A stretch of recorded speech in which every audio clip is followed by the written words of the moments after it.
Olá, seja bem-vindo no Pense Diferente. Eu sou o Luiz Burlamac e esse aqui é o lugar, é o podcast onde a gente fala de cultura, mudanças, transformações, negócios, o novo mundo. E os meus convidados são sempre instigados a trazer perspectivas do pensar de forma diferente para nós fazermos a diferença. E hoje aqui eu trouxe um convidado hiper especial, onde a gente vai abordar um tema muito importante para todo tipo de trabalho, de negócio, que é a alta performance. E para falar de alta performance, eu estou trazendo nada mais, nada menos que um campeão mundial de clube no esporte que nós conhecemos muito popular no Brasil, que é o voleibol, e hoje um dos maiores técnicos das Américas e talvez do mundo, campeão mundial, Felipe Ferraz, que é o técnico do Sada Cruzeiro, um time mega campeão aí nas Américas. Felipe, seja muito bem-vindo e nós hoje vamos ter uma deliciosa conversa falando sobre alta performance, porque indiscutivelmente o que você fez no Sada Cruzeiro não existe igual. Seja muito bem-vindo aqui ao Pense Diferente. Poxa, obrigado, Luiz, obrigado mesmo pelo convite. É um prazer imenso estar participando aqui do Pense Diferente.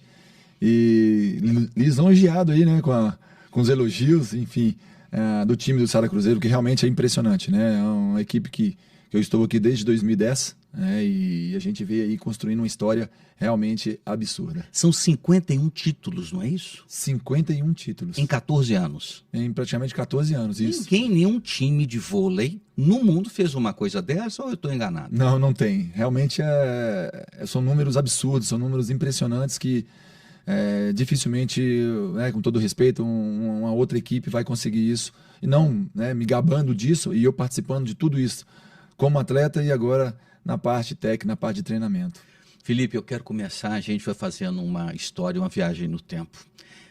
Onde que você nasceu e quando começou essa sua história com o esporte? Vamos lá. Eu vim de uma cidadezinha pequenininha chamada Joaíma, no Vale do Jequitinhonha, interior de Minas, cidade de 14 mil habitantes. E ali, né, eu só ficava na rua, menino que quer brincar, correr. Interior não tem a violência, não tinha as coisas que pai e mãe pode liberar, faz o que quiser. E nós descobrimos o ginásio, a quadra, o esporte. E seja ele futebol, vôlei, basquete, handebol, a gente praticava de tudo. Uhum. E ali o meu pai era um dos coordenadores do esporte. Meu pai sempre foi um apaixonado pelo esporte. E foi através dele, né, que ele nos mostrou e nos encaminhou para o esporte. Eu e mais 3 irmãos, nós somos 4. São todos homens? Todos homens. Olha. Então meu pai... Então a sua mãe foi regada de homens. Foi regada de homem. A cada ano ela, quero uma menina agora. Vinha um menino, quero uma menina de novo. E vinha outro menino. Até ela chegou no quarto, ela falou, não, acho bom parar por aqui, que eu sei que vai vir mais um homem. Vai vir e a proteção já estava estabelecida. Já estava, né? Praticamente. Então eu comecei em Joaíma, né? O meu pai sempre foi um grande incentivador na área esportiva. E foi meu primeiro treinador também no voleibol. Só que o voleibol não foi o meu primeiro esporte, foi o basquete. Né? Na época, 90, 92, o Chicago Bulls, tinha o Michael Jordan, o Scott Pippen, né? E eu era muito apaixonado com esse jogo. E jogava alguns jogos interiores de Minas. E sempre foi um menino já mais alto, né? Sempre. Ou você deu aquele espichão que às vezes acontece? Com 13 para 14 anos, que começou a espichar um pouquinho. Com 15, eu acho que eu cheguei no 1,86, 87. E hoje estou com 1,94 m, então parei de crescer ali com uns 19, 20 anos. Puxa vida, hein? Se fosse assim, eu seria um anão, né? Se ficar perto de você. Mas aí você foi pro basquete. Isso. Pivôzão? Jogava de ala. Ala. Jogava de ala armador, tinha um pouco habilidade, então acho que... Você acredita que eu também joguei basquete? Olha só. Mas você pode imaginar qual era a única condição que eu tinha com 1,76 m, né? Vamos lá. O armador, né? Não tinha jeito. Não tinha jeito de ser mais nada. Mas hoje, o esporte hoje, ele cobra muita altura, mas ao mesmo tempo a gente esquece que tem as pessoas, são líderes, né? Elas têm capacidade ali dentro de ajudar o time, seja de armar, de fazer agilidade. Existiram armadores espetaculares, com 1,80 m, 1,82 m, que são baixinhos, né? Mas eram espetaculares. Espetaculares. Mas aí você virou ala. Aí fiquei jogando basquete como ala armador e ajudando ali a cidade, né? Uma cidadezinha pequena, jogar esses jogos. Só que em 92, né? Olimpíadas de Barcelona. Lembra? Lembro. Foi o nosso primeiro título de uma equipe coletiva do voleibol. Foi o primeiro título de uma Olimpíadas de uma equipe coletiva. E o vôlei nos trouxe isso, com Maurício, com Tandy, Marcelo Negrão. E ali que aqueles caras começaram a encantar, a fazer o meu olhar virar pro Jornada nas Estrelas. O Jornada nas Estrelas foi o Bernard. O Bernard. Isso foi na Olimpíadas. Foi na anterior? Na anterior. Aquele saque também que era cortado. O saque viagem. Viagem. O viagem. Tudo era inovador. Tudo era inovador. O esporte ele vai mudando, não tem jeito. As regras também vão mudando, até porque a televisão exige algumas coisas, enfim. Então ali em 92, 93, todo mundo começou a jogar voleibol. Você ficou encantado com isso? Fiquei encantado com o voleibol. E ali comecei a praticar o voleibol também, e a jogar esse time também pelo voleibol. Ainda na cidade? Ainda na cidade. E aí com 13, 14 anos, a gente não via uma perspectiva de crescimento na minha cidade. Lá não tinha uma faculdade, se formava sempre em magistério, você ia tocar aquela vida ali, e meus pais não queriam aquilo pra gente. Primeiro ele encaminhou meu irmão, o mais velho, e veio para Belo Horizonte, veio estudar, e logo em seguida eu tive que vir junto. E numa dessas eu fiz um teste de basquete e de vôlei no Minas Tênis Clube. Uhum. E lá eu passei no teste nos dois, mas como eu falei, eu acabei optando pelo voleibol justamente porque Maurício, Marcelo Negrão... Tocaram seu coração. Tocaram meu coração. Eu falei, esse esporte eu quero seguir, é por ali que é esse caminho que eu vou buscar, e junto com o estudo, que eu acho que eu nunca poderia ter deixado de lado. Você continuou estudando? Continuei estudando. Eu acho isso primordial, e até hoje, em algumas conversas que eu tenho com os meus meninos, que eu falo os meninos do time, que a gente trabalha com categoria sub-15, sub-17, sub-19, sub-21 e a alta performance, que é o profissional, que eu falo com eles. A escola é em primeiro lugar mesmo, sem sombra de dúvida. Se vocês não tiverem a nota boa... Isso forma o caráter e forma a disciplina. Né? Isso. Lui, posso falar isso porque na minha trajetória toda, 80%, 90% dos atletas, nenhum deles são formados. É mesmo? Eles têm a única opção, o esporte. No Brasil, você vê que ou eles se dedicam fielmente ao esporte, ao futebol, ao vôlei, ao basquete, e depois o estudo fica como segundo plano. É diferente dos Estados Unidos, da Europa, que lá é uma opção a mais. O estudo é primordial e o esporte é uma segunda opção, e não a primeira como aqui no Brasil. Mas aqui o esporte muito é visto como um catalisador de riqueza. Justamente. Então eu vou ficar rico, eu vou ganhar dinheiro e abandona tudo. Abandona tudo. E isso é um dos fatos negativos que a gente não pode pensar dessa maneira. E eu tento passar isso para essa nova geração. E você formou em quê? Eu formei em educação física. Totalmente alinhado com o que eu queria. Fazendo, né? Apesar de, como eu falei, eu morava em Joaíma, meus pais hoje também são donos de fazenda, mexem com gado, criação, enfim, eu sou muito apaixonado por isso. O meu avô ficava, você vai ser um veterinário, você vai cuidar da fazenda. E aquilo ficou muito tempo na minha cabeça. Eu fiz uma faculdade, no início, uma prova para tentar veterinário, mas infelizmente não consegui. Ou felizmente, né? Ou felizmente. O destino falou, olha, não é por aí. E acabou que eu me identifiquei mais mesmo com o esporte e falei, por que não a educação física? Então, e paralelamente você estava no Minas. Isso. No Minas eu fiquei até meus 17 anos, foi quando eu terminei o meu segundo grau. Tá. Justamente.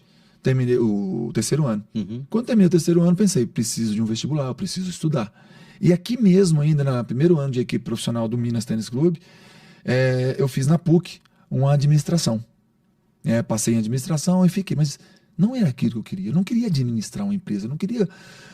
Talvez hoje eu pensaria num diferente, mas... seria um curso. Na época não era o que eu estava buscando. Eu queria estar vinculado ao esporte, é o que eu estava buscando, é o que eu queria ser, um esportista. E acabou que eu fui chamado para jogar para uma equipe em Santo André, em São Paulo. Fui morar em São Paulo. Com 18? Com 18 anos. E ali a minha mãe sempre falava, olha, não pode deixar de fazer a faculdade, estudar. E eu tentei um vestibular em educação física em Santo André, na equipe que eu jogava. E ali passei. Olha só. Então por isso que eu falo que a rotina e a dificuldade foi bem grande, de tempo de treinamento, tempo de escola, tempo de treinamento. E sustentar isso tudo, né? Pesado. E para um menino de 18 anos ainda, vamos dizer, é um jovem, um recém entrando no adulto, A gente fala E para mim eu pensei, eu preciso me desenvolver isso, eu preciso me capacitar, porque eu não sei se o voleibol vai ser para sempre. Uma lesão, é isso que eu digo para eles. Porque você sabe que o brasileiro, de uma forma geral, ele não pensa a médio e longo prazo. É pensamento a curto. As pessoas não fazem provisão financeira, previdência, poupança. É que isso é cultural em outros países, aqui praticamente não existe. É um Vive um momento, né? E você pensou nisso, Pensei, né? Luiz. Pensou no futuro. No né? futuro. E nos problemas todos que poderiam dar. Sim. Eu sou um cara que, diferente mesmo, pense diferente. Eu tinha uma cabeça ali já... Talvez o voleibol não seria para sempre. Eu teria que ter um plano B na minha vida. E o plano B seria o estudo, porque eu quis realmente me dedicar ao esporte. Uhum. Mas eu falei, eu não vou largar a minha faculdade, né, em prol só do voleibol. E, Luiz, por incrível que pareça, eu fiquei 3 para 4 anos em Santo André, uma equipe que ficava ali no 7º lugar, 6º lugar, e a gente foi ganhando bagagem, 4º lugar. E faltava um ano para eu terminar a faculdade. Eu tive um convite para a Itália, onde todos os atletas, melhores atletas, estavam indo jogar. Mas time italiano. Em time italiano. E pensei, cara, não posso abandonar agora, nesse momento, né? Faltando um ano para eu finalizar a faculdade.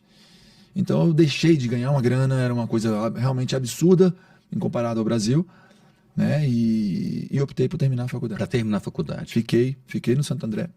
E houve um convite para o Banespa. O Banespa de São Paulo, né? A equipe também conhecida na época, né? Que o Giovanni jogou, o próprio... Grandes atletas de seleção brasileira estavam lá. E eu aceitei ir para o Banespa, mas de uma maneira que eu terminasse a faculdade em São Paulo. Então eu tentei em Santo Amaro. Aceitaram. E eles aceitaram. Eu ficava em Santo Amaro, tinha que ir a Santo André estudar, voltava para Santo Amaro em São Paulo. Um caminho longo ali, de uma hora e pouquinho. Mas resolvi, falei, eu tinha que terminar meu estudo. E quando eu finalizei o estudo, peguei meu diploma, defendi a minha tese, aí sim eu falei, agora eu vou me dedicar somente ao esporte. E, Luiz, naquele mesmo ano, focado somente no esporte, eu ganhei meu primeiro título brasileiro na equipe do Banespa. É mesmo. Sensacional. Impressionante. E esse processo todo, essa primeira fase de formação sua, o que mais foi marcante? Porque eu vejo que as pessoas bem-sucedidas, como você e muitos, têm fundamentos bem feitos. Onde que está o seu fundamento técnico no esporte? Onde é que você acha que esse aqui, este ponto foram fundamentais?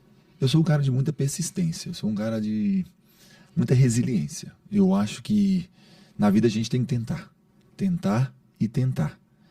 Eu acho que nunca é tarde para aprender, assim também como nunca é tarde para você fazer o que você quer, o que você sonha. E nunca é cedo para começar, né? E nunca é cedo para começar. Então eu uso isso comigo desde meus 17 anos. E hoje eu vejo amigos hoje que estão com 40, 41 anos, eu estou começando um curso de medicina. Mas como? Com 40? Quem disse que é tarde para começar? Então eu sempre uso isso. E eu na minha vida sempre busquei isso. Falei, cara, tudo que eu quero eu vou tentar, eu vou buscar e eu vou fazer o meu melhor. Vou buscar sempre fazer o meu melhor. Isso o meu melhor foi me dando indícios de que eu posso ainda melhorar cada vez mais, por que não seguir nesse caminho? E foi aí que comecei a buscar, né, mais conhecimento, até mesmo a educação física, ela me auxiliou nesse meu desenvolvimento como atleta. Tem tudo a ver. Tudo a ver na parte de treinamento, na parte física, na parte do que eu estou trabalhando. Na parte e o conhecimento do potencial do corpo. Perfeito. Né? Não há como você ter alta performance sem você ter um conhecimento da máquina. Justamente. Luiz, a gente atleta, os meninos que ouvem isso hoje, a gente acha que eu me alimentava mal demais, até ter aula de nutrição na educação física. Eu chegava em casa, vou comer uma massa, vou dormir, amanhã estou recuperado. E hoje, né? Isso afeta a performance. Afeta a performance pro seu dia a dia. Pra você acordar melhor, bem exposto, bem à vontade, alegre. Uma má alimentação vai te trazer um prejuízo no outro dia. Pode acordar realmente mais, né? Tô cansado. Mas tá cansado por quê? Você não alimentou bem, você não descansou bem, você não teve um sono adequado. E tudo isso faz parte de uma rotina de um atleta. Né? E eu aprendi isso na minha faculdade. Então esse elemento de conhecer o corpo, conhecer você e mudar os hábitos é um fundamento muito importante como atleta. Perfeito. Esse é para mim, dos fundamentais. Hoje o atleta que se conhece, porque eu cheguei a conhecer até os meus limites de dor. Porque o atleta hoje trabalha com dor. Porque você vai no limite. Você vai sempre no seu limite. E tem um aspecto da dor que é saudável. É saudável. Ela faz parte. É o processo. Só que tem um momento também que é importante você conhecer, que é o limite da sua dor. Porque o limite da sua dor, ela te inibe, ela te proíbe, ela te veta de fazer depois algumas atividades que seriam necessárias. Então, isso está no caminho errado. Você tem que saber a hora de frear. E eu conheci o meu corpo. Vamos dar um exemplo bobo. Hoje há 20 anos, eu com meus 20, 21 anos, eu trabalhava um supino que eu fazia com cargas de 45 quilos de cada lado, ou seja, 90 quilos mais a barra. Vamos pensar uns 100 quilos. Eu sempre fazia e eu via que eu tinha condições de aumentar. Mas toda vez que eu aumentava, que seja para 48 ou 50 quilos de cada lado, me gerava um incômodo no ombro esquerdo, uma dor, que aquilo me limitava, me travava e não me deixava treinar por 3, 4 dias. Ou seja, eu ganhava talvez numa força, mas perdia em treinamento, seja ele aeróbio, seja ele físico. Afetava o desempenho. Me afetava o desempenho. E eu fui entender. Isso tentando, nesse processo, aumentar de pouquinho em pouquinho. Felipe, o seu limite é 45. Se você passar de 45 para 46, você vai ter esse prejuízo que você vai estar responsável por isso.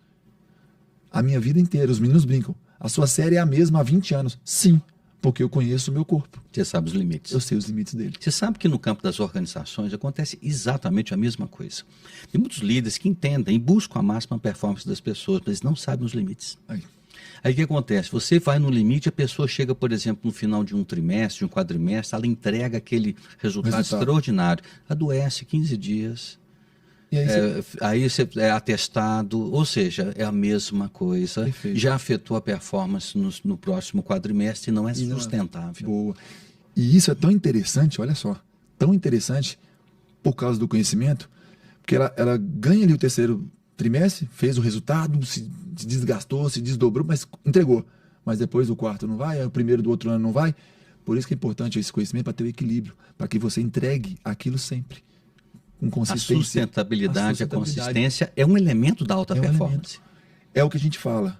Ganhar um torneio, acho que muitas equipes podem ganhar, é difícil, é trabalhoso, é desgastante.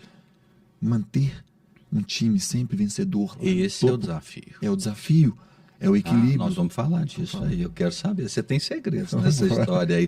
Quando você, então, ganhou o título nacional, né, brasileiro pelo Banespa, o que veio depois na sequência? Sim, aí ali veio o reconhecimento do Felipe no esporte nacional. Poxa, o Felipe se destacou, eu fui considerado o melhor atleta daquela final.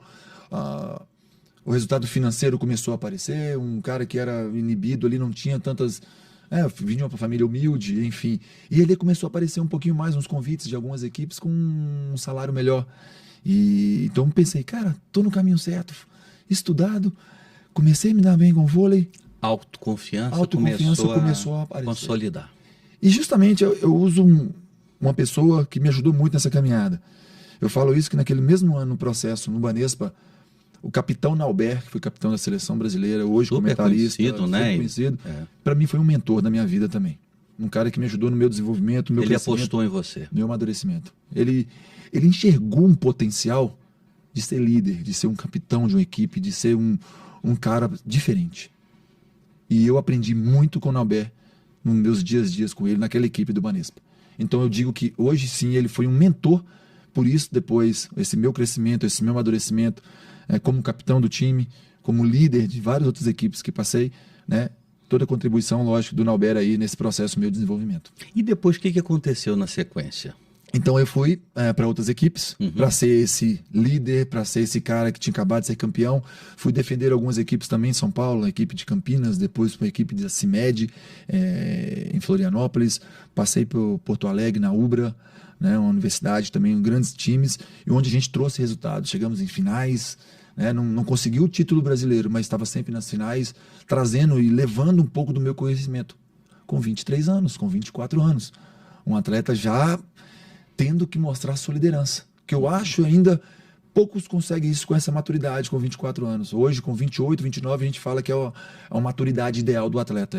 Né? Com 28. No vôlei, né? No vôlei. Tô falando e o tempo do atleta normalmente do vôlei é o quê? Até qual idade, mais ou menos? Hoje, assim, com a tecnologia, com o avanço da medicina, a gente conseguiu estender um pouco mais. Os atletas antes com 36, 35, 30... Já estavam no limite, né, da carreira. Da alta performance, da alta performance. do alto rendimento. Hoje não. O Felipe foi até os 40 como atleta. É mesmo. E dando resultado. Até os 40 anos. Hoje eu tenho atleta na minha equipe com 38 anos. E performando muito titular da minha equipe e performando muito bem, se não um dos melhores. Olha só. Então eu acredito assim, se a pessoa se cuidar, se o atleta tiver realmente um controle também emocional, um equilíbrio, eu uso muito a palavra equilíbrio. Vai além. Vai além, ele consegue ir além. E aí, quando que veio um outro título? Ou E quando aí, veio um up aí nessa justamente, história? esse up veio em 2010, né? Depois de um ano, vamos dizer assim, não vou dizer desastroso, porque eu não uso uma palavra desastroso, eu sempre procuro fazer um feedback dos meus anos passados. Em cada equipe que eu vou, poxa, como é que foi esse ano? Eu fui bem, eu podia melhorar, poxa, eu poderia ter entregue um pouco mais, eu poderia ter ajudado outras pessoas ainda mais. Você fechava o ciclo fazendo balanço. Fazendo balanço. Isso é uma grande sabedoria, porque nós não somos perfeitos. Com certeza não. Então, quando a gente vai fechando o ciclo, vendo o que não foi bom e o que foi bom para manter e mudar, você cria a condição de acelerar a aprendizagem. Justamente. O erro das pessoas é o ego e a vaidade, quando não quer olhar para o que precisa ser melhorado. Pronto. Você fazia isso todo fechamento de temporada? Toda temporada, Lui. Eu parava e analisava como foi o Felipe esse ano, o que ele fez, o que ele ajudou, onde ele pecou, onde ele se sobressaiu, onde ele pode melhorar, onde... Claro que a gente sempre pode melhorar em todos os nossos quesitos, né, Lui? Sempre. Mas eu acho que eu sempre fazia essa análise. E realmente no ano de 2009, 2010, que foi a temporada que eu estava no SESI em São Paulo, na Vila Leopoldina, uma equipe maravilhosa, foi um ano que eu não consegui desempenhar bem. Não foi o resultado que eu consegui, que eu queria, que eu almejava, que eu lutei, que eu briguei. Infelizmente não foi. Talvez o ambiente não me ajudou, talvez em tudo. O Felipe talvez também não se desempenhou bem, um ano conturbado, mas o Felipe precisava retomar. E aqui foi o Sada Cruzeiro que me deu a oportunidade, com meus 29 para 30 anos, que eu falei que é a maturidade. Você veio para cá. Que eu vim para cá. Hoje estou com 43 anos, eu vim para cá com meus 30 anos.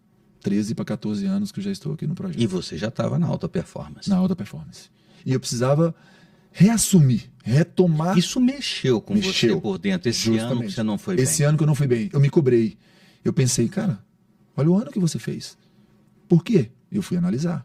Quais foram os meus motivos, quais foram as minhas dificuldades, quais foram as minhas necessidades para melhorar para o próximo ano. Eu falei, eu vou retomar agora. Nesse ano seguinte. Ainda bem que eu tive mais uma oportunidade na equipe do Cruzeiro, no Sada Cruzeiro. E aí, o que aconteceu? Nossa Senhora. Aí foi meu momento de glória. Falo assim com o peito aberto. Foi onde eu consegui conquistar todos os títulos possíveis que um atleta de voleibol pode conseguir na equipe do Sada Cruzeiro. E estou falando em clube. Né? O primeiro título veio quando? Quando você veio? Já veio a primeira final em 2010. Né, 2011. Já no ano de 2010, você 2011, a gente chegou na final da Superliga, a gente não foi campeão, mas nós ganhamos outros títulos, o Campeonato Mineiro, ganhamos a Supercopa, a Copa do Brasil, e ganhamos o Sul-Americano. O time já tinha ganho isso antes? Nada. Ou foi quando você chegou? Quando eu cheguei. Foi quando eu cheguei. Eu e mais alguns atletas que fizeram história, né? Uma equipe. E a sua estrela brilhou, eu cheguei, porque talvez as pessoas estão ouvindo aqui, mas a gente tem algumas peças chaves que vieram junto para esse ano, que fizeram a diferença. Né?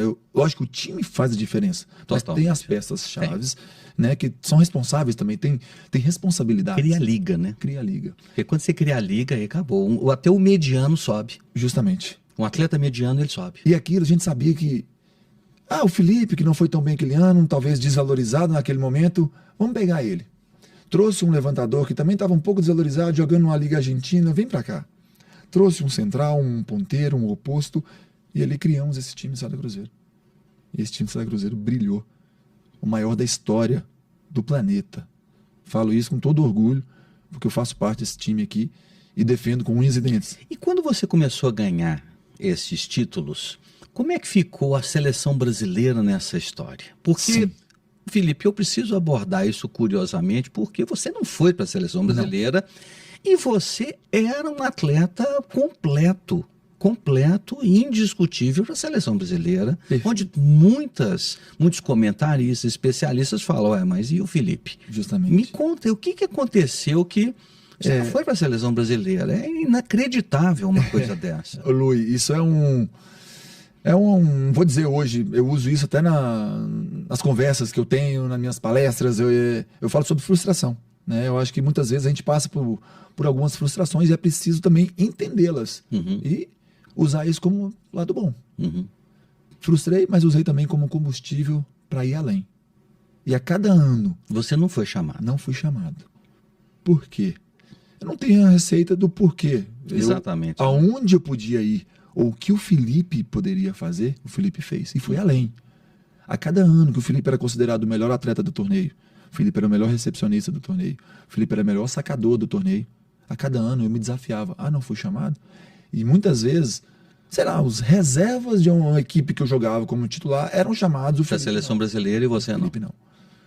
E eu não entendia, eu não ficava sem entender. Poxa, mas por quê, cara?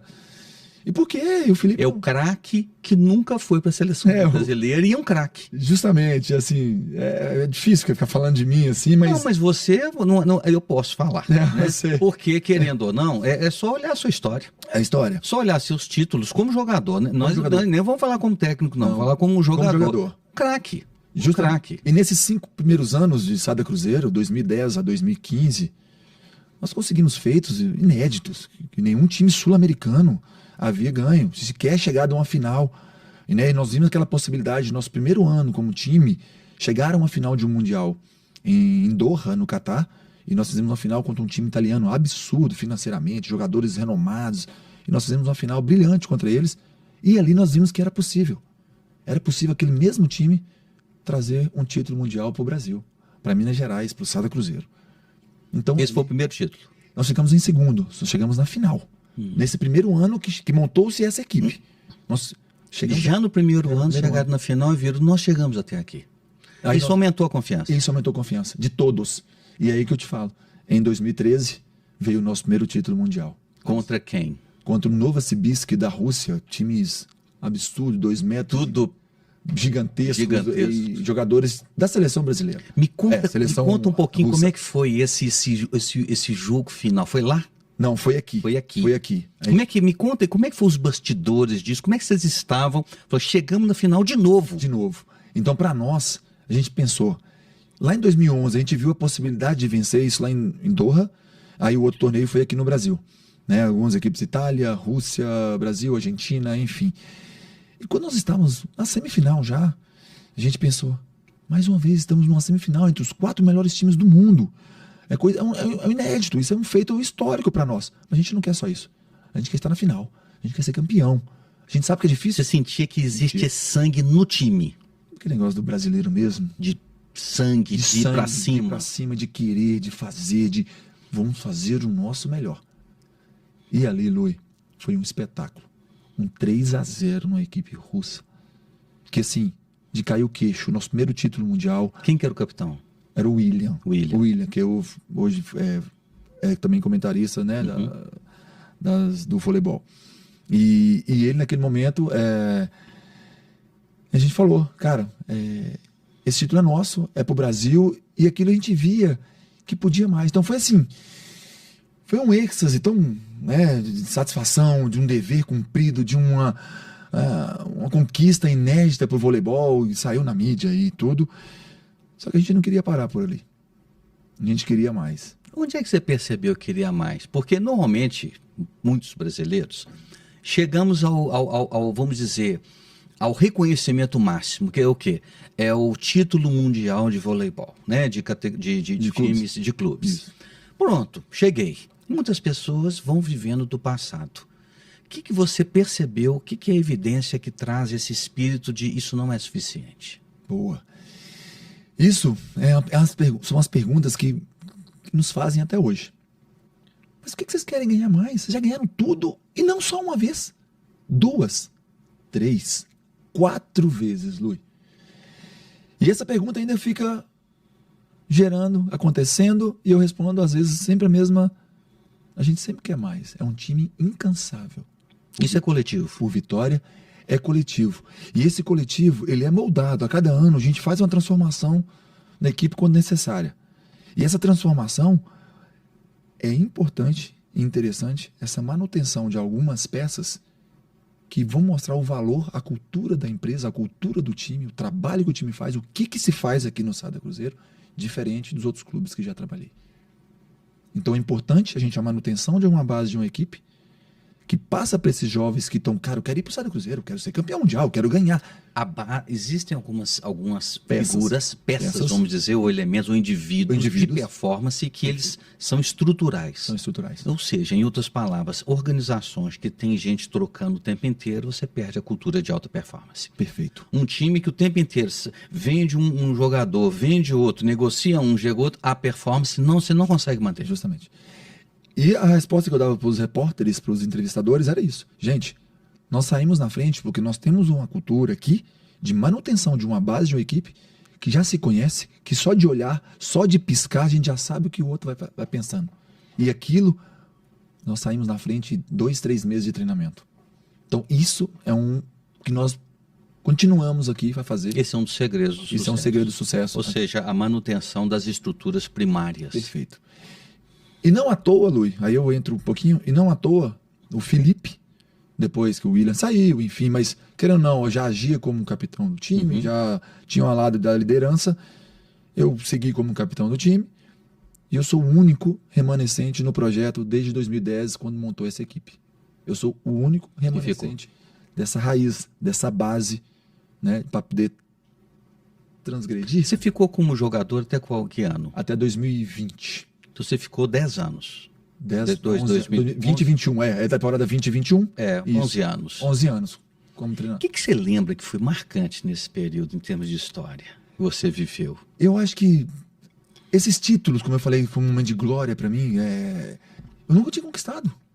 E para mim foi uma prova de que eu podia ir além. Quando a gente voltou a falar de seleção, quando eu conquistei meu primeiro título contra um time russo, uns caras de 2,15 metros, o Felipe com 1,94 m, que se dizia baixinho. E considerado o melhor atleta naquele momento no Campeonato Mundial, eu venci a mim mesmo. Eu precisava provar para mim mesmo que era possível. Eu não precisava provar para ninguém, Lui. Mas a frustração existia de não estar na seleção. Sempre existiu, porque eu sabia que eu poderia. Poderia estar lá e desempenhar um bom papel. Desempenhar um bom papel. Qual criança, qual jovem não quer defender a sua pátria, defender o seu país? Com certeza. Era meu sonho, não tenha dúvida nenhuma. Mas naquele momento o Felipe queria o quê? Desafiar Felipe mesmo. Esse mesmo time que a gente ganhou, não só uma, como eu falei para vocês, 3 ou 4 vezes o Campeonato Mundial, 2 ou 3 delas foi contra equipes russas, onde o Brasil também sofreu em algumas Olimpíadas contra essa mesma equipe. Nós ganhamos deles aqui e para mim foi uma prova de que era possível. Mas não cabia o Felipe decidir. Tem uma coisa interessante em você, que você reconhece a frustração quando muitas pessoas preferem não dizer sobre ela. E ao invés de você ser um vitimista, que é muito comum no Brasil, a gente se vitimizar, buscar culpado, se lamentar e ficar choramingando, você chamou para si, trouxe resiliência e falou, então agora eu vou ficar melhor ainda. Você fez o contrário. Você resumiu a minha história. Resiliência. Você bateu, cresceu. Bateu de novo, cresceu. Não chamou de novo, eu vou fazer melhor e vou ficar melhor. O que é isso? Combustível. Eu dava álcool no fogo. Cada ano que não me provavam, eu vou ser melhor no outro ano. Mais álcool, mais combustível. E a cada ano, Felipe de novo, o melhor atleta. Felipe de novo, o melhor jogador. E nada de reconhecimento. Mas ali... E essa questão era porque na seleção, por causa de altura? Segundo o que foi falado, até alguns atletas na minha época que foram, inclusive o próprio William, é um craque, foi campeão olímpico aqui no Brasil em 2016. Ele falou, acho que pela sua altura, você não encaixa nos padrões. Que queriam para a seleção. Que queriam para a seleção. Mas justamente aqueles jogos contra as equipes russas, eu quis quebrar aqueles padrões. E o Felipe quebrou o padrão. Nos jogos, a evidência está nos jogos, nos campeonatos. Está na prática, está no fazer. Eu fui provar para mim mesmo que era possível. E era possível. Hoje não mais, o Felipe não é mais atleta, enfim. Mas eu lutei com isso até os meus 40 anos. Até o meu último dia como jogador. Você jogou até 40? Até os 40 anos. E até o meu último dia, eu achava que ainda era possível. Eu nunca desisti. Nunca desisti. Ou seja, tomava pancada, crescia. Eu cresci. Tomava pancada, crescia. Isso não é fácil. Não é fácil. E não é todo brasileiro que faz isso, não. O brasileiro toma pancada, vai chorar, vai reclamar, vai pedir os seus direitos. Justamente. Né? Porque no Brasil, infelizmente, a gente caiu nessa. É isso mesmo. Quero os meus direitos, não sei o quê, pronto. Não. Você foi adulto, Felipe, É. que essa é que é a grande questão. Justamente, Lu. Você foi adulto. Agora, quando que você decidiu que fechou meu ciclo como atleta? Quantos títulos você teve como atleta nesse período do Sada Cruzeiro? Vamos lá. Se eu não me engano, eu tenho 9 títulos brasileiros. 8 foram aqui no Sada Cruzeiro e 1 no Banespa, que foi o meu primeiro título nacional. Tenho 4 títulos mundiais. Agora, recentemente, como treinador, não como atleta, a gente conseguiu o 10º título sul-americano. Isso é absurdo também, inacreditável. E fora o Campeonato Mineiro, Copa Brasil, Supercopa, que eu não consigo mensurar agora. Passou de 20 aí. Eu devo ter mais ou menos uns 50, 60 títulos aí, no mínimo. Algumas dezenas. Algumas vamos dizer dezenas, assim. vamos dizer assim. E quando que você chegou, você que é nesse espírito de mais, de melhor, de ir para cima, de cuidar dos limites para você não se estourar, o que isso é muito interessante, tem pessoa que não faz isso. Quando você chegou à conclusão que chegou o meu fim, assim, como atleta? Vamos lá. Nesse período, nesse meu último ano, 2020 para 2021, eu já estava não sendo mais utilizado. Por que da importância do Felipe? Por causa da raiz, da cultura, né? Do pilar do histórico, né? Da história e do histórico todo que eu vivia aqui. Era o cara responsável por transmitir, transferir, né? O que é o Sada Cruzeiro e a liderança. Você, assim, como atleta, já tinha um papel dentro do time de pôr o time para frente. Justamente. A todo instante que o time estava indo ali, mais ou menos, Felipe, vamos, entra, vamos embora, ajusta, equilibra, reestrutura e... Então você tinha um efeito mais psicológico do que a própria condição completa de performance. Eu vou juntar os dois, porque além da performance, eu sou meio chato com isso, porque eu brigava muito com a minha performance. Eu queria estar sempre bem. Eu não queria dar motivos para não estar em quadra. Eu não queria... Em números, se o Felipe tem que fazer 10 saques naquela região, no limite de 12, eu ia fazer os 10 saques no limite de 12. Quantos outros precisavam de 14, 15, 16 saques para fazer? Felipe... Você não estava preocupado nessa hora com idade, mas... Não estava. A sua mentalidade nunca foi de idade. Aí eu uso foi o que o Federer fala. A idade é apenas um número.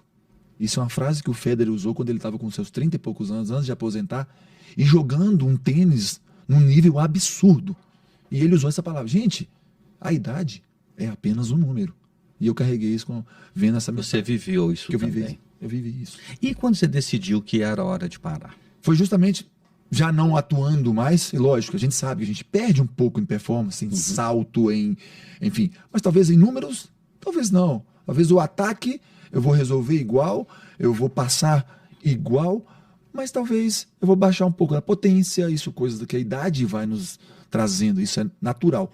Mas eu nunca quis baixar de performance. Mas vendo essa transição, porque o treinador virou para mim e falou assim, eu quero você para mais esse ano, só que de uma forma mais para ajudar nessa transição.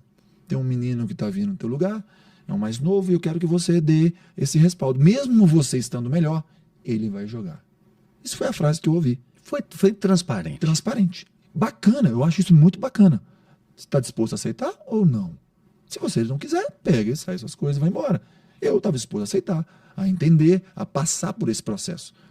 Eu aceitei. Só que ao mesmo tempo, quando aceita, não é tão fácil, porque no dia a dia... Porque é um fim de ciclo e você está olhando você, sua história. E você vê você, às vezes, melhor. Às vezes melhor. Às vezes melhor. E não vai. Porque ele que tem que ter oportunidade, é ele que tem que jogar, é ele que tem que fazer. Você está lutando contra o ego, que naturalmente aparece. Aparece. E ali naquele momento, eu entendi isso. Você tinha que formar sucessor. Eu tinha que formar sucessor. E aí que entra, vou dizer a palavra mágica, Lui, a minha mente. Se uma porta está se fechando aqui, como atleta, vai abrir outra. Vai abrir uma outra. E essa outra era o quê? De fora do banco de reserva, eu comecei a enxergar o todo. O voleibol de forma diferente. Olha só. Olha que loucura. E ali, não só isso, o Felipe começou a enxergar o voleibol diferente, análise, poxa, como é que o time está jogando, olha só, uma parte mais técnica. E além disso, por ter a liderança ainda como capitão do time, os meninos que estavam jogando, os mais novos, se dirigiam muitas vezes a mim. Sentiu confiança em você. Confiança, como eles tinham dentro da quadra. O que nós estamos fazendo de errado? Não é comigo, é com o treinador. Mas eu entendi, opa, existe uma ligação, existe uma ponte. Você está virando um assistente técnico ali do treinador. Olha só que interessante. Então pensei, se uma porta se fecha, a outra vai se abrir. Por que não me preparar? Por que não me estruturar? Por que não me aprender com isso? E foi ali que eu comecei a virar um pouco a chave. A buscar cursos específicos de treinamento. Uhum. Eu já tinha feito um MBA em gestão empresarial na FGV, Uhum. ainda como atleta, justamente pensando no encerramento do meu ciclo como jogador, o que seria o Felipe pós-carreira. Pensando na gestão, na estrutura, né, e tudo. Time, né? Performance, pensando no modo geral. E ali, naquele mesmo ano, 2020, 2021, me veio a diretoria. Felipe, você não vai mais fazer parte do time como atleta. Se você quiser continuar aqui, vai ser na parte técnica. Você aceita o convite? Não me falaram que era treinador, que seria assistente. Era entrar para a equipe técnica. A equipe técnica. Lui, foi um momento difícil para mim. Porque, como eu te falei, eu brigo com a minha performance, eu brigo com o meu corpo, eu brigo com os números. E por um momento eu senti acuado. Eu quero jogar mais 2 anos. Eu não quero ir para a parte técnica. Eu quero jogar mais 2 anos. E teve um convite de outras equipes aqui do Brasil, mas pensei também. Aí entra a história do equilíbrio. Talvez o Felipe com 40, 41 anos, poxa, vai sair de uma equipe que agora, talvez ser um protagonista em outra equipe, mas por 1 ano e depois acabou. E se a sua história for contada aqui de uma forma diferente, dar continuidade no processo, nessa empresa? Já que você tem uma história. Já que eu tenho uma história, vamos equilibrar isso. Lui, eu estava de férias, justamente nesse momento eu estava de férias, eles jogaram essa sementinha na minha cabeça, meu Deus, o que eu vou fazer? Vou para a parte técnica. Eu estava na fazenda em Joaíma com meus pais, é onde o meu refúgio, o meu descanso com a família. E eu até brinco com eles que quando eu recebi a ligação, eu estava literalmente em cima do cavalo e quando falaram, você vai ser o treinador da equipe, eu quase caí do cavalo. Literalmente. Literalmente. Porque me assustou e pensei, eu vou abraçar esse desafio. Eu sou movido a desafios, Lu. Eu falei, vou abraçar. Muitos me questionaram, é só mais um atleta que vai lá tentar, mais um... Não é só um atleta. Isso foi em 2020. 2020 para 2021.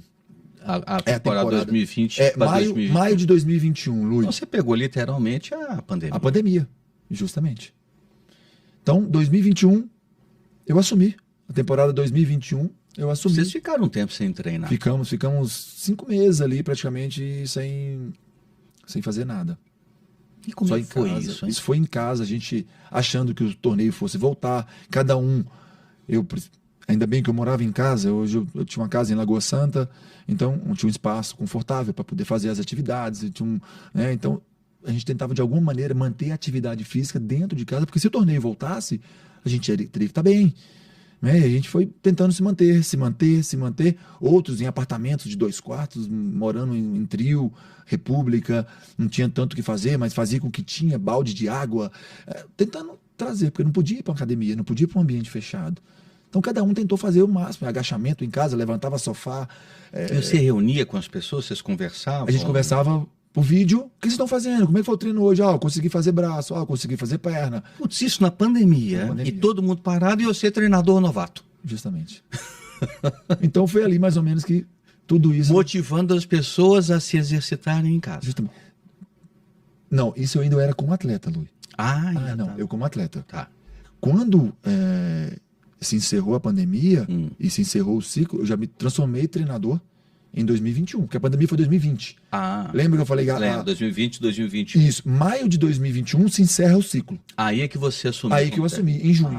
Tá. Aí em junho eu assumi como treinador, mas já não estava mais na pandemia. Estava no processo de usar fim de pandemia. Mas aí eu assumi como treinador. Não nessa parte de estar em casa e orientando os meninos. Entendi isso. Aí você estava vivendo junto com ele. Estava vivendo junto com eles. E aí, como é que foi? Assumiu time novo, trocou peças? Como é que foi isso? Justamente. Foi um desafio gigantesco. Eu te falo que a palavra que eu uso para mim é vulnerabilidade. Eu estava vulnerável, um ambiente novo. É o esporte, é o voleibol, mas numa situação diferente. De comandar, de liderar diferentemente, não só agora os atletas, uma equipe técnica. Agora não é colocar sua força dentro de quadra, é colocar a força deles para movimentar. Pronto. Como que você superou essa vulnerabilidade? Vamos lá. Eu acho que o dia a dia também foi me mostrando. Eu falei para você que eu não poderia deixar essa oportunidade passar para ninguém. A oportunidade era minha. E eu estava pronto. Eu me preparei, eu estudei. Eu ia ter um período de maturação, de aprendizado, como estou tendo até hoje. Eu falei, eu sou um bebê engatinhando, mas você pode ter certeza que esse bebê vai fazer o melhor e ele vai se transformando, vai virando um adulto. Então, um ponto importante para alta performance é a régua alta. Sempre. Você a régua não pode não baixa. Não pode. Esse é o primeiro ponto. Como é que você consegue colocar isso dentro de quadra? Luiz, eu assumi. O próprio Nauber, outros jogadores de seleção que foram campeões olímpicos me ligaram, mas assim, me admira demais você. Você é muito corajoso. Assumir um avião, um Boeing 737 em pleno voo, que é o Sada Cruzeiro, campeoníssimo. Virou um time. Virou um time monstro, né? E você, como atleta, vai assumir esse time. Eu falei, vou. Porque eu me preparei. Eu tenho capacidade para isso. Da minha forma de tocar, da minha forma de contribuir, da minha forma de gerir o grupo, eu tenho certeza que a gente vai longe. Vou fazer o meu melhor, como eu falo sempre. Se o meu melhor for suficiente para estar aqui, eu tenho certeza que vai dar certo. Esse era o meu pensamento sempre. Se desse errado, é o que eu falo. E me perguntaram sobre isso. O Felipe nunca vai pensar que vai dar errado. Por quê? Se eu pensasse lá atrás que o Felipe não ia ser um jogador de vôlei, que ia dar errado, eu não me tornaria o que o Felipe foi como jogador. Então, régua alta é um primeiro fator e um pensamento que você não dá espaço para o fracasso. Não dou espaço. Ele acontece. Mas não está na sua mente. Mas não está na minha mente. Como treinador, desafio gigantesco. Vulnerável. Eu vou para dentro. Mas você não está com fracasso na mente. Não estou com fracasso. Eu vou fazer o melhor, vou buscar, vou me aprimorar, vou buscar cada dia mais treinamentos, partes. E como é que você formou esse time? Nesse primeiro ano? Justamente. Então, como eu fui chamado para ser o treinador, eles mantiveram uma equipe técnica, um assistente técnico, um operador físico. Que já vinha. Que já vinha com a gente, já vinha no processo. E eles me ajudaram demais. Não tenho dúvida disso. Eles foram fundamentais. Você tinha uma equipe de apoio forte. De apoio, que me sustentaram, que me direcionou. E os jogadores? E os jogadores a mesma situação. Os jogadores já tinham na mão. Acho que o maior desafio foi essa... Como que seria eu e eles agora, só que o Felipe numa régua diferente. Porque nas organizações acontece, você tem uma pessoa do time que é promovida, vira gerente ou diretor de todos, e aí vira uma ciumeira, uns não aceitam. Como é que foi você sair dos colegas para virar o técnico? Que pergunta, cara. Que pergunta. Essa é uma pergunta fantástica e eu, assim... Eles fazem, às vezes, esse tipo de pergunta para mim. Essa transição. Como é que foi você de comandado para comandante, uns caras que eram seus brothers, seus irmãos, seus amigos, que saíam à noite com você, iam para o restaurante, enfim. E hoje, eu respondo simples. O Felipe jogador não é nada diferente do Felipe treinador. É o mesmo cara com essência, com caráter, querendo buscar sempre fazer o melhor para a organização, para o time. Assim como eu defendi os direitos dos atletas, eu vou defender os direitos da comissão técnica, mas também dos atletas, porque eu passei pelo processo. Eu vivenciei aquilo durante 20 anos da minha vida, 25 anos. Então eu sei tudo o que acontece ali. Eu sei a hora que eles estão cansados, a hora que eles estão chateados, a hora que precisa puxar a orelha. Você sente o time. E você sente cada um. Você conhece cada um. Pronto. Tocou no ponto primordial. A importância de você conhecer cada jogador da sua equipe. Se não, lógico, eu falo de conhecer todos, alguns mais a fundo, que são as lideranças do seu time, que você precisa ajudá-los a Você direcionar. sabe a hora que eles estão bem, a hora que não estão, Pronto. o limite, até onde você vai. Se você pode dar uma pressão A violenta, hora você de cobrar, sabe. sim. A hora de cobrar, se cobro na frente de todos ou não. Esse aqui eu posso cobrar, esse baixa performance. Esse aqui eu não posso cobrar na frente de todo mundo, não. Senão ele vai lá para baixo. Esse, se eu cobrar na frente de todo mundo, ele cresce. Então isso é uma lição muito importante de liderança. Ou seja, você não trata as pessoas como iguais. Não pode. E nem devemos. E nem devemos. Existe uma A gente- falsa ideia de liderança que, para ser justo, teria que tratar todo mundo como igual. Isso não se Eu aplica. acredito na justiça, em ser justo, em ser correto, ter respeito, mas ao mesmo tempo, Cada um é cada um. cada um é cada um. Então, existem vários Filipes Existe. com cada jogador. Existe. Eu trato com um de uma maneira, claro, porque ele precisa daquilo. Se eu tratá-lo como eu trato o outro, eu não vou ter a mesma resposta, eu não vou ter o mesmo retorno dele que eu preciso dentro da quadra. E eu preciso da performance, eu preciso do alto performance, eu preciso de tirar o melhor dele. E se com ele talvez eu precise gritar durante o treinamento, Você grita. eu tenho que gritar. Mas você sabe que ele suporta. Ele suporta. Aquele outro, se você gritar, acabou Não, a pessoa. aí o que eu faço? Acaba o treinamento, levo pra minha sala. Conversa, vamos troca lá, ideia. trocar ideia. O que tá passando? O que tá pegando? Vamos lá, o que eu posso te ajudar? Não existe nada mais desigual do que o tratamento igual para pessoas Não. que são desiguais, né? Justamente. Então, ou seja, cada um você tem um jeito de trabalhar. Perfeitamente. E é isso. A gente tem que saber as E eles diferenças. sabem disso, E eles né? sabem disso. Né? Não é porque eu estou protegendo um a mais, porque você grita comigo. Ah, eu não grito. comigo você grita, com outro você... Eles entendem Mas isso. eles entendem que é para um bem melhor, é para um objetivo comum. É para nós estarmos sempre no Em mal. outras palavras, é uma liderança personalizada. Justamente. Você personaliza cada um. Perfeito. E ele, sabendo disso, eles falam, ok, comigo ele vem para cima. O outro não, ele só passa Muito a mão e me Ele- deixa aí, e não me deixa aí. atrapalha. Mas é, porque eles reagem de maneira diferente. As pessoas são diferentes, Luiz. São. E a gente precisa entender cada uma. Porque até as pessoas novas, quando chegam, eu preciso de um tempo para entender até onde eu posso chegar. Você vai descobrindo. Eu vou descobrindo. Aos pouquinhos eu vou entendendo. Uma cobrança mais pesada. Opa. Funcionou, não funcionou. Não funcionou. É o peso, né? É o peso. Reagiu, não reagiu. Enfim, então, aos poucos, você vai buscando esse conhecimento que também vai me dando bagagem cada vez mais como treinador hoje. E hoje eu já tenho, né, todo o respeito sempre que eu tive, mas por isso que eu falo. Mas o Felipe, como jogador, não mudou nada da essência, do caráter, como o Felipe agora. É o mesmo Felipe. Claro, o Felipe tem uma liderança, tem uma cobrança diferente, tem um outro peso aqui atrás por, né, carregar essa empresa, essa instituição que é o Sada Cruzeiro, né? Muitas vezes vou nas lideranças também, olha, vocês estão comigo, vocês têm Foi um momento, vocês ganharam o campeonato mundial, né? Ganhamos. Você como técnico. como treinador. Então, isso foi muito interessante. Conta para nós como foi a experiência de ganhar um campeonato mundial, agora como treinador. Ou seja, você não pôs a mão na quadra, você não pôs a mão na bola, mas você fez as coisas acontecerem. Como que você construiu isso? De arrepiar. Eu acho que isso também foi um dos desafios, né? Enquanto o Felipe fazia e queria fazer sempre bem, Era você com você mesmo. era eu comigo. Agora eu dependo de um terceiro para executar. Dependo de um para poder fazer a melhor.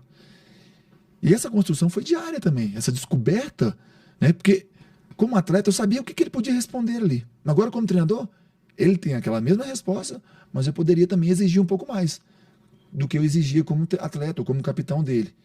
E hoje, como treinador, eu sabia que ele podia entregar aquilo e puxar um pouquinho mais, e pisar um pouquinho mais, e trazer dele, e resgatar, tirar aquele melhor do atleta.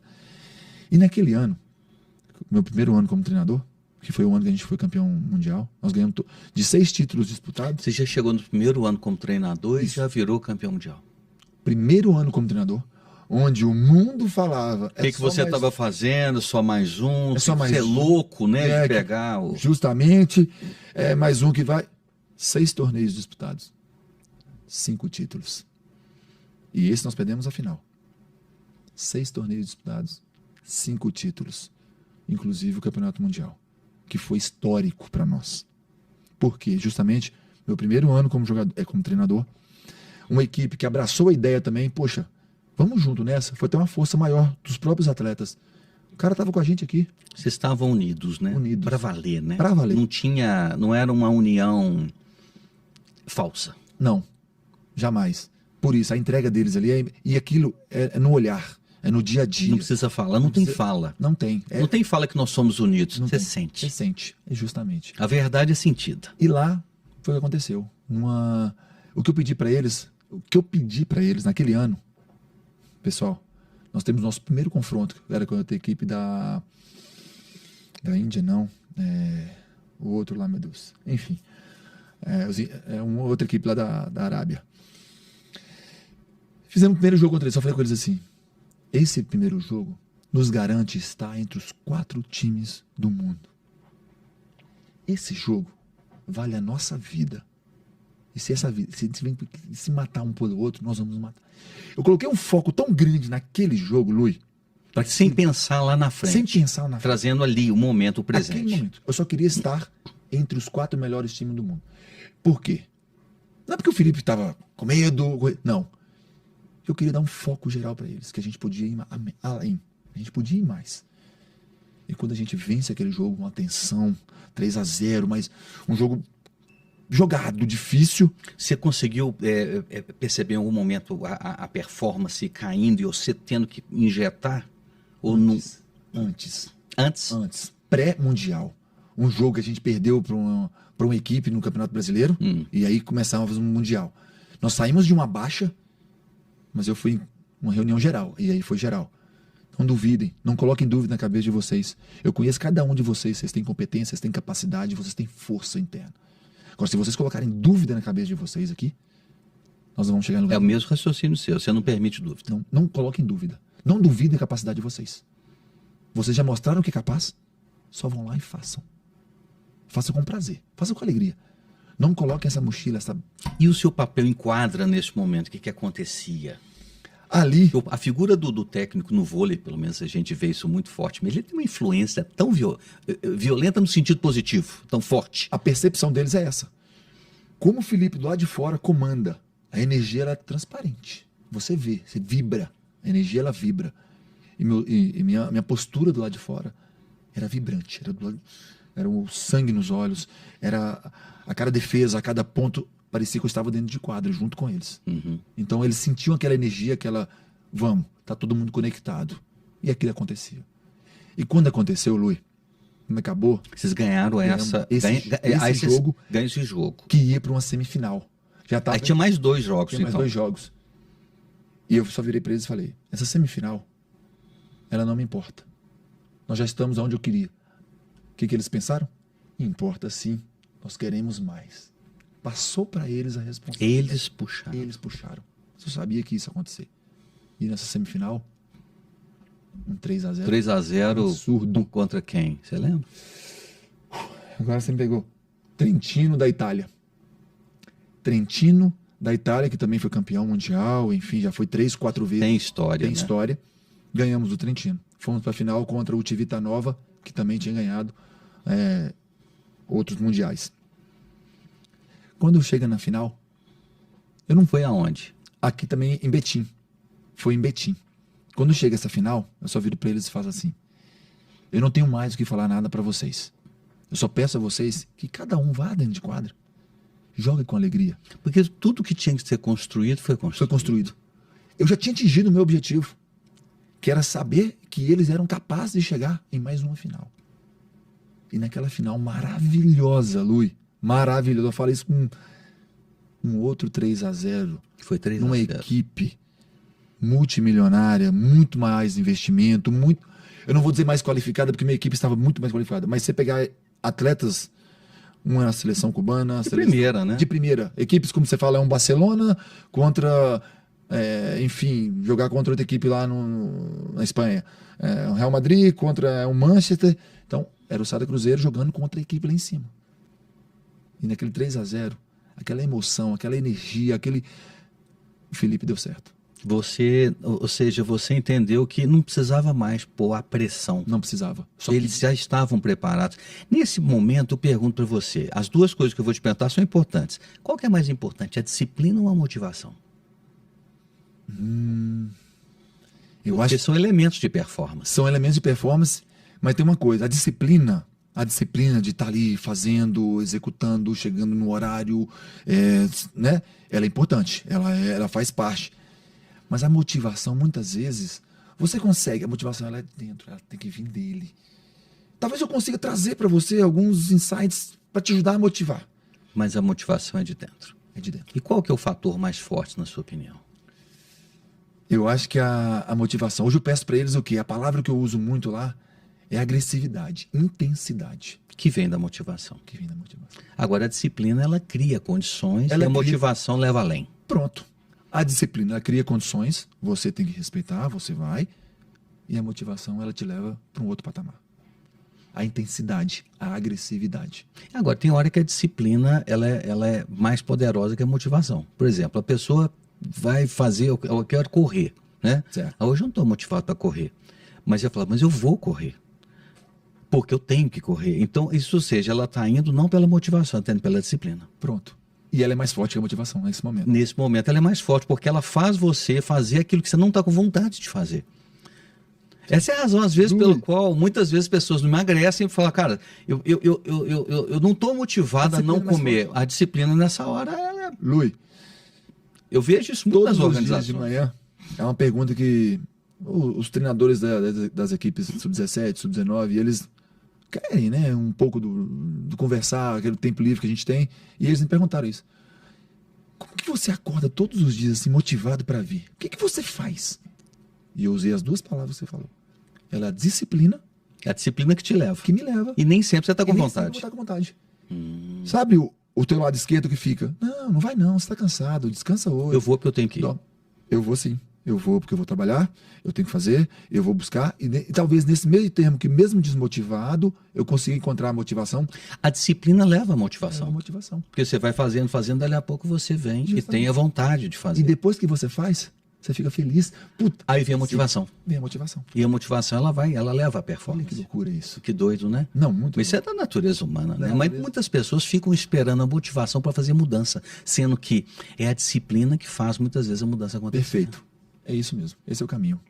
Qual que foi o momento mais desafiante seu nesse primeiro campeonato que vocês tiveram, que foram vitoriosos? Qual que foi assim, você se recorda, que foi um momento crítico de sucesso? Que muitas pessoas às vezes esquecem e isso passa batido. O momento foi assim, aqui se a gente não superar isso aqui, a gente não vai dar a virada. Bora. Você lembra? Teve isso? Não. Não, teve, mas assim, ao mesmo tempo, a gente estava tão conectado.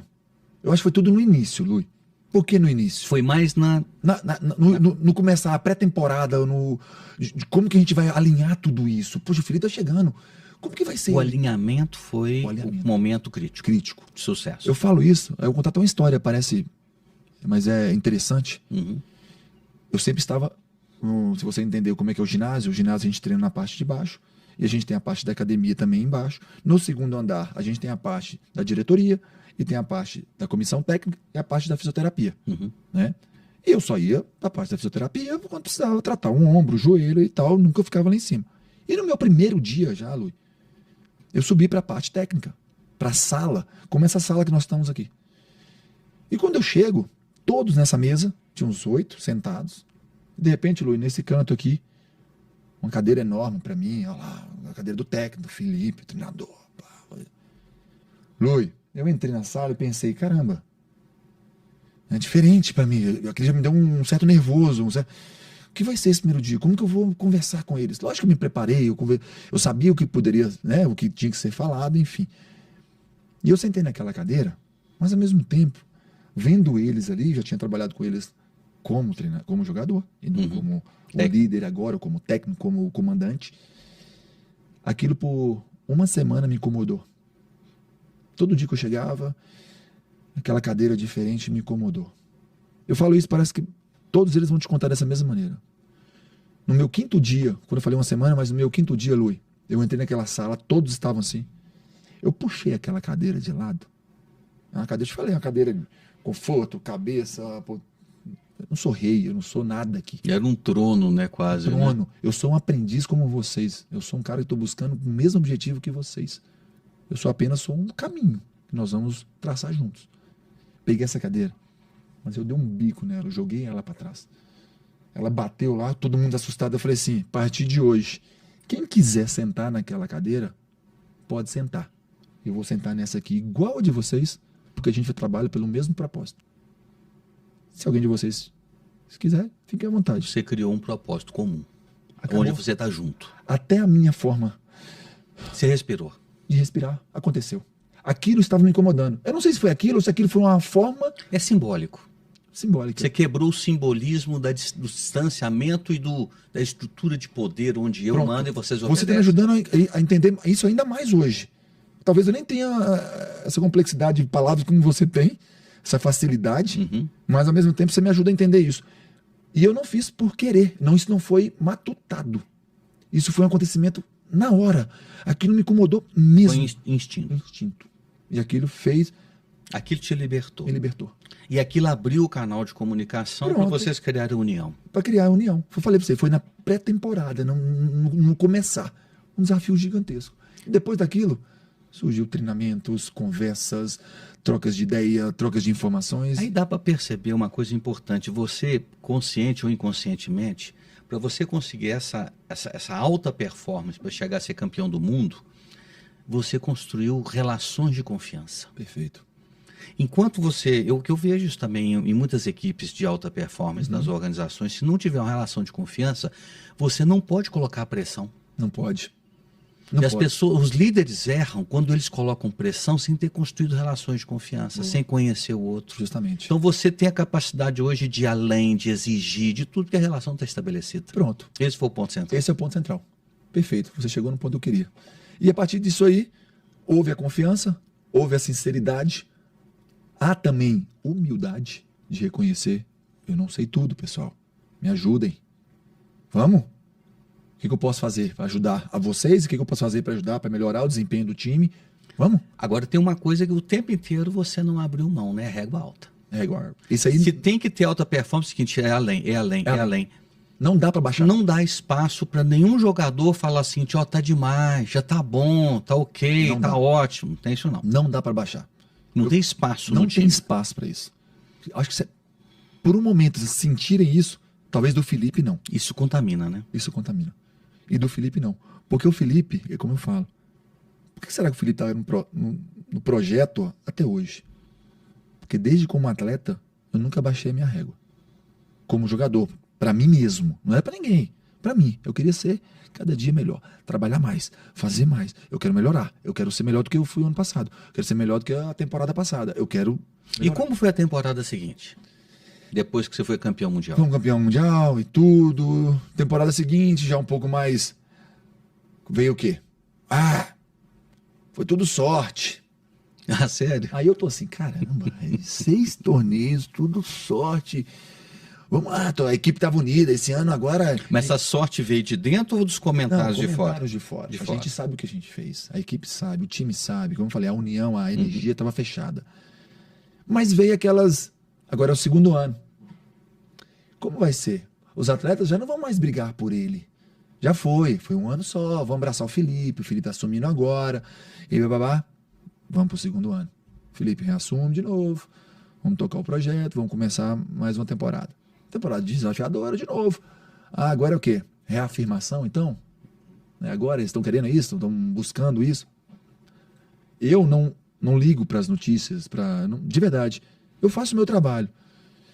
E até uma entrevista que eu dei no final desse segundo ano, e eu vou te falar o porquê, vou contar antes e vou contar o processo. Eu falei assim, eu venho todos os dias trabalhar e fazer o meu melhor. E se o meu melhor for ganhar títulos, eu vou ganhar títulos sempre. Se for fazer o meu melhor todos os dias e esse meu melhor for ganhar títulos, eu vou ganhar títulos sempre. Você está sempre se comparando com você mesmo. Comigo mesmo.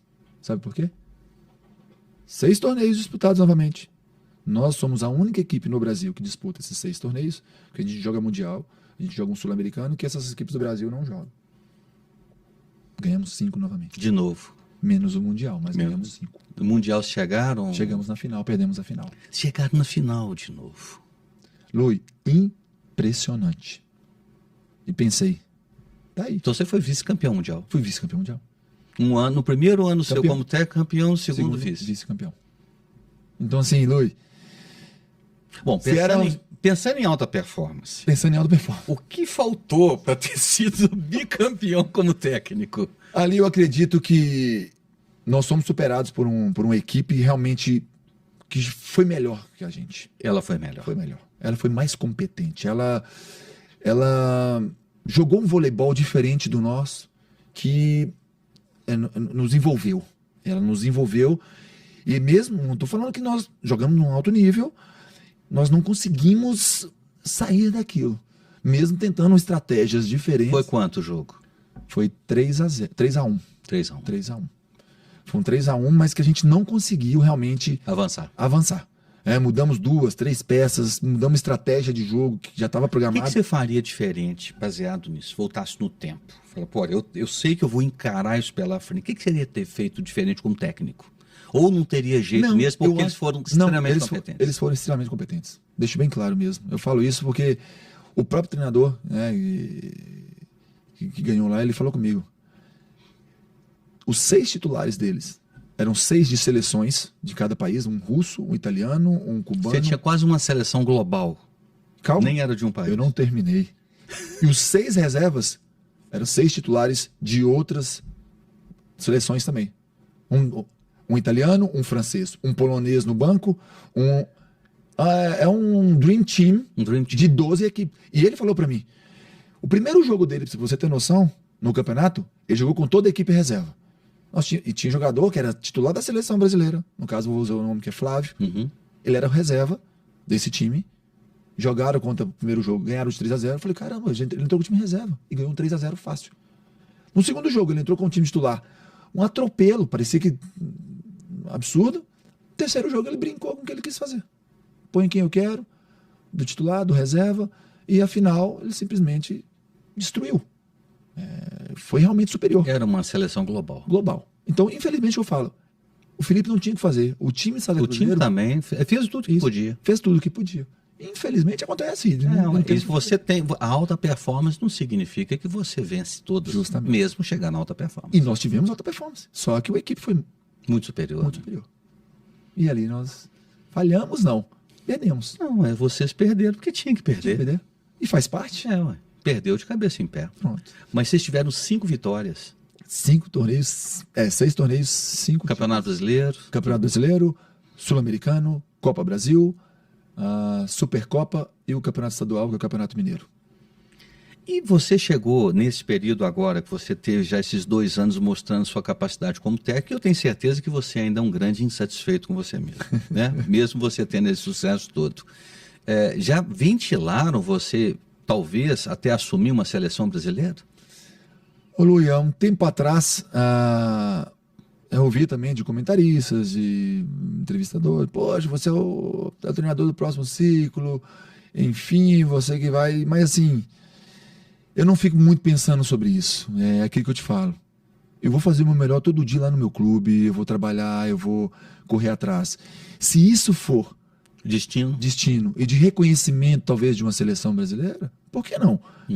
Eu falo abertamente para você aqui, o sonho de menino de defender a minha pátria sempre existiu. Seja como atleta, seja como treinador, mas eu não vejo isso como o foco principal. O foco principal é eu me desempenhar, me desenvolver, me capacitar. Aonde você está? Aonde eu estou, a cada dia. Se isso me levar a uma oportunidade de poder defender o Brasil, de poder ajudar, contribuir com a seleção brasileira, para mim vai ser uma de enorme satisfação. E hoje no Campeonato Brasileiro vocês estão em primeiro lugar? Estamos em primeiro lugar. E vamos fechar agora quando? Fomos campeões agora semana passada do Sul-Americano, fomos campeões mineiros, né, do estadual, e nós temos agora a Copa do Brasil, que é no próximo final de semana, no outro sábado e domingo em São José, né, que também temos a oportunidade, né, de poder trazer esse título. Não é fácil, a gente sabe, tem várias equipes hoje competentes também aqui no Brasil. Então nós temos ainda a Copa do Brasil e o Campeonato Brasileiro, que a final é dia 28 de abril, mas tem um caminho longo para a gente chegar até esse momento. Como é que é a sua rotina hoje, Felipe?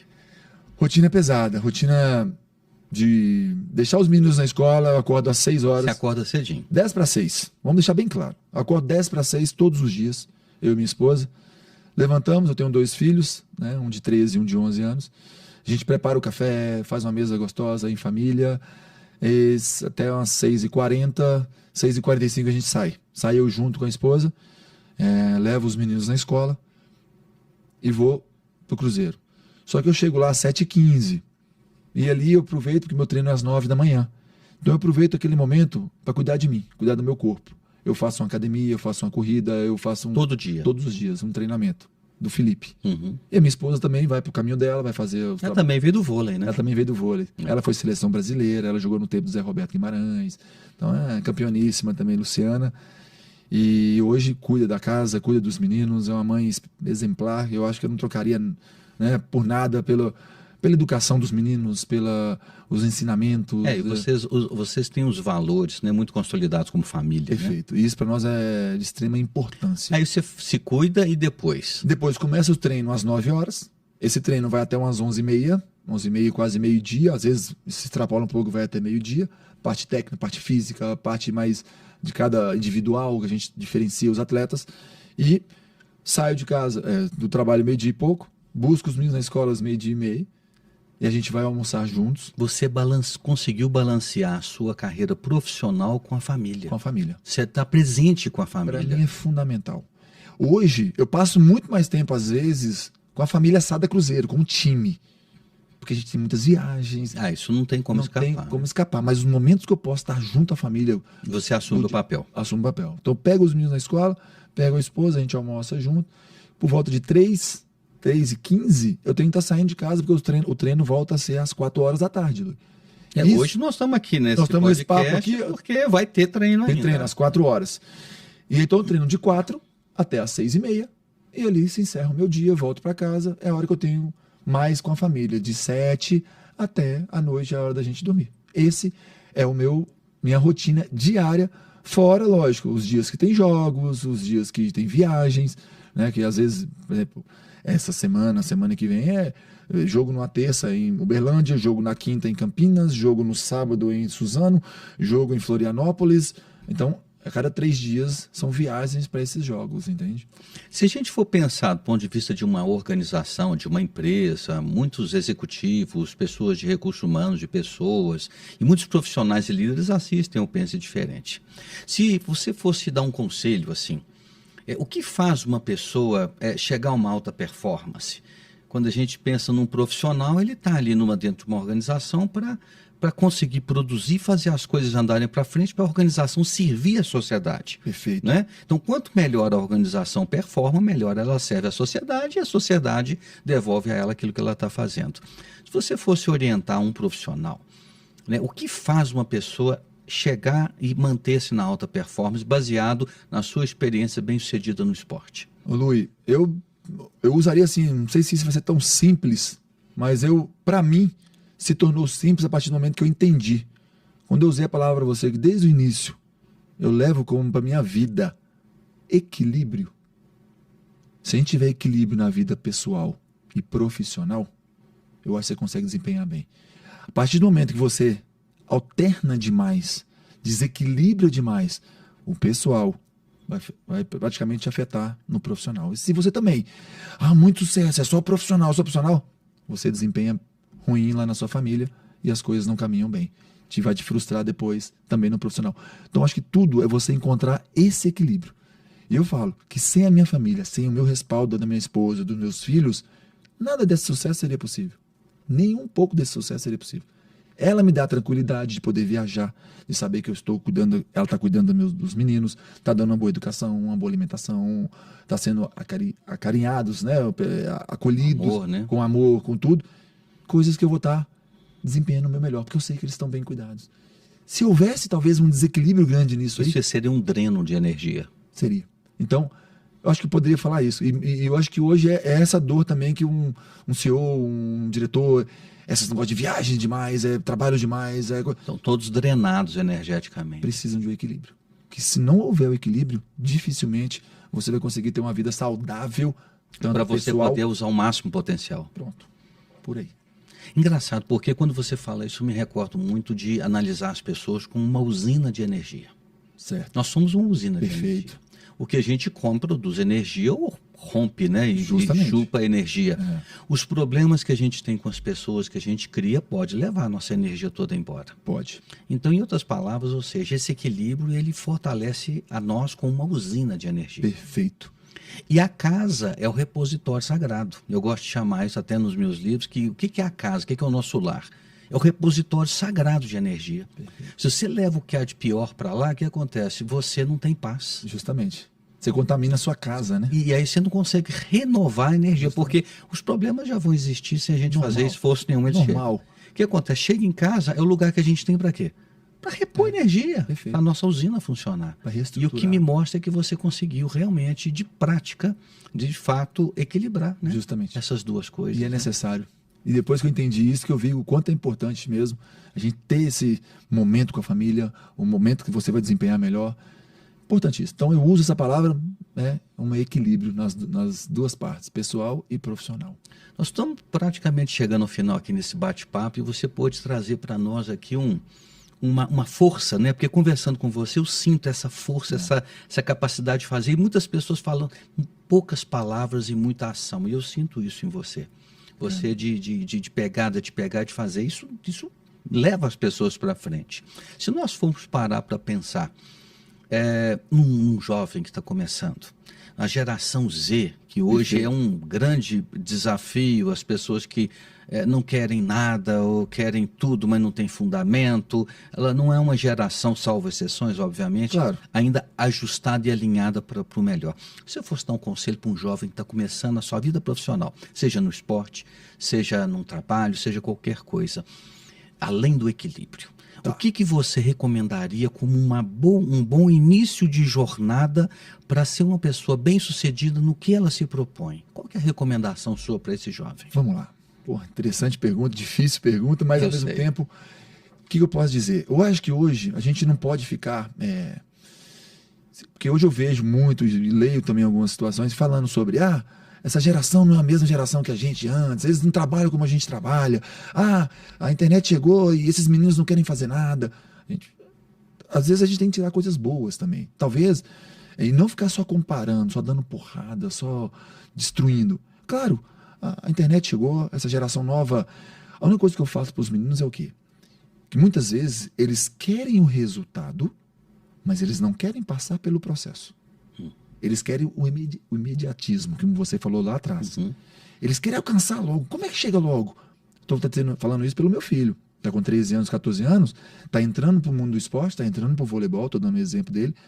E ele já quer saber, pai, como é que eu ataco a bola quando o bloqueio está duplo, eu quero ser efetivo, eu quero fazer o ponto. Filho, calma. Existe um processo que vai te mostrar isso. O seu dia a dia, a sua busca, o seu...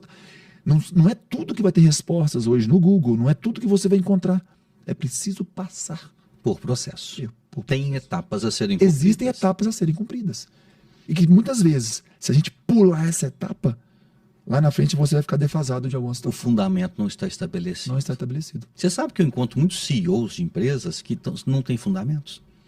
Não sabem lidar com pessoas, não sabem ter conversa, não sabem cobrar. Justamente. Cobra tudo errado. Cobra tudo errado. Talvez porque não passou pelo processo. Não teve o fundamento bem feito. Fundamento. Então, acho que eu posso usar para esses jovens hoje, até para os meninos lá, eu falo para eles, gente, é preciso sim esquecer um pouco às vezes, é uma coisa da cultura que eu estou inserindo na minha empresa agora, no trabalho. Os meninos que entram para dentro da hora do ginásio, vocês querem ficar no celular? Que eles fiquem no celular lá fora. O treino às 2 horas, 5 para as 2, todos têm que estar prontos para entrar na quadra. Celular fora. Celular fora. Eu falo isso porque isso aqui a todo instante, é dopamina. O tempo todo a gente está ali vendo. E isso nos... É excitante, vai excitando tudo. Mas ali dentro é o momento deles também de trabalharem, de desenvolverem mentalmente, melhorar a sua performance, capacitar um pouquinho mais. E o celular estraga às vezes. Então esse é o momento ruim do celular. Não é que ele é totalmente ruim, tem coisas muito maravilhosas. Se a gente souber tirar proveito dele, não tenha dúvida que é uma ferramenta que chegou para ficar. Ou seja, quando você tira o celular, você está mostrando para os meninos a hora e o processo é agora. Vamos fazer fundamento. Vamos fazer acontecer? Vocês precisam passar por isso agora. Depois vocês mexam no celular, vocês trabalham. Mas não esqueçam que é necessário passar pelo processo. Ou seja, tarefas chatas são necessárias. São necessárias. E as coisas chatas, elas criam resiliência. Criam resiliência. A gente, às vezes, tem que fazer aquilo que é obrigação para depois fazer o prazer. Pronto. Aí você atinge isso aí. Você faz o que é obrigação, lá na frente você vai colher o prazer. Muito Não tem bacana, muito obrigado por Isso, Luiz. por esse maravilhoso bate-papo. Eu espero que você tenha aproveitado essa figura extraordinária, o Felipe Ferraz, que é um campeão como atleta, é um campeão como técnico, agora soberanamente é um campeão na sua vida pessoal, que é uma pessoa que veio de uma vida humilde, de uma pessoa batalhadora, que ele não perdeu os princípios, não deixou a estrela cegá-lo, e ele continua todo dia, toda hora, procurando fazer o melhor. Esteja conosco nos próximos podcasts, pense diferente e faça a diferença na sua vida.